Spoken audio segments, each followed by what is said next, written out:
Pourquoi c'était important pour vous d'être présent cet après-midi? C'est très important parce que d'abord il y a la cause animale, bien sûr, l'euthanasie d'un animal c'est jamais très agréable quand il n'y a pas de raison pour le faire.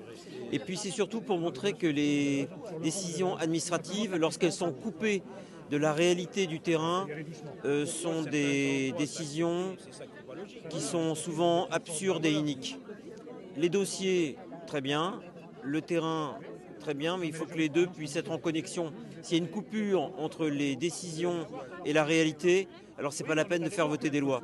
Et donc je crois que les administrés devraient venir voir concrètement les conditions de vie de cet animal avant de prendre une décision.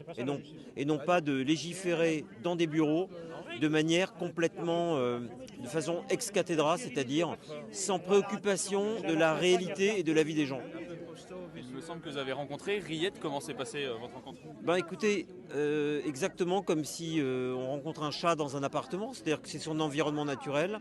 C'est un animal qui est mêlé aux autres animaux et aux humains sans le moindre problème, qui vit dans un environnement merveilleux avec beaucoup d'espace et surtout qui a un enclos qui vérifie les conditions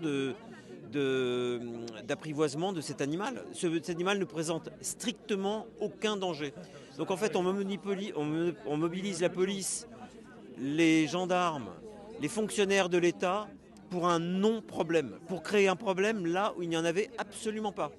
Un animal en harmonie avec son environnement fait maintenant l'objet d'une polémique nationale. Et ça, c'est un secret que les Français ont, c'est d'aller créer des soucis, des problèmes là où il n'y avait aucun avant leur intervention.